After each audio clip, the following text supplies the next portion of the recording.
ಜೈ Christ. ಯೆರೆಮೀಯ 13ನೇ ಸಂಧಿ 20-27 ವಚನ. ಬಾಬೆಲಿನಿಂದ ಯೆಹೂದಕ್ಕೆ ಬರುವ ದುರ್ಗತಿ. ಚೀಯೋನೇ, ಕಣ್ಣೆತ್ತು, ಬಡಗಲಿಂದ ಬರುವವರನ್ನು ನೋಡು.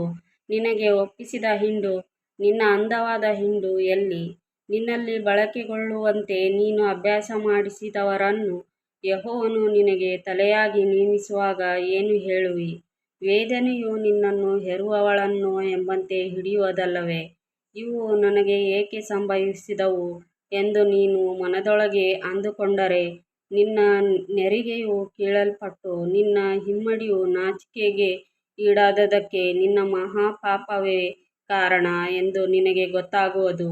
ಕೂಷ್ಯನು ತನ್ನ ಚರ್ಮವನ್ನು ಮಾರ್ಪಡಿಸಬಲ್ಲನೇ? ಚಿರತೆಯು ತನ್ನ ಚುಕ್ಕೆಗಳನ್ನು ಬದಲಾಯಿಸಿತೇ? ಹೀಗಾದರೆ ದುಷ್ಟತನದಲ್ಲಿ ಶಿಕ್ಷಿತರಾದ ನೀವು ಶಿಷ್ಟತನದಲ್ಲಿ ನಡೆಯಬಹುದು. ಆದಕಾರಣ ಬಯಲುಗಾಳಿಯು ಬಡಿದುಕೊಂಡು ಹೋಗುವ ಒಣಹುಲ್ಲನ್ನೋ ಎಂಬಂತೆ ನಾನು ಅವರನ್ನು ಚದುರಿಸಿಬಿಡುವೆನು.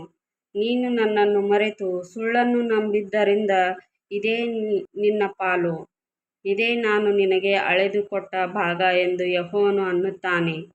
ನಿನ್ನ ನೆರಿಗೆಯನ್ನು ನಿನ್ನ ಕಣ್ಣ ಮುಂದೆಯೇ ಕೀಳಿಸುವೆನು, ನಿನಗೆ ಅವಮಾನವಾಗುವುದು.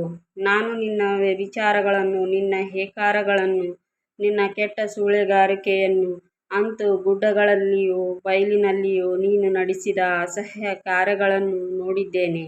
ಯೆರೂಸಲೇಮೇ, ನಿನ್ನ ಗತಿಯನ್ನು ಏನೆಂದು ಹೇಳಲಿ? ನೀನು ಶುದ್ಧಳಾಗಲು ಇನ್ನೆಷ್ಟು ಕಾಲ ಬೇಕು?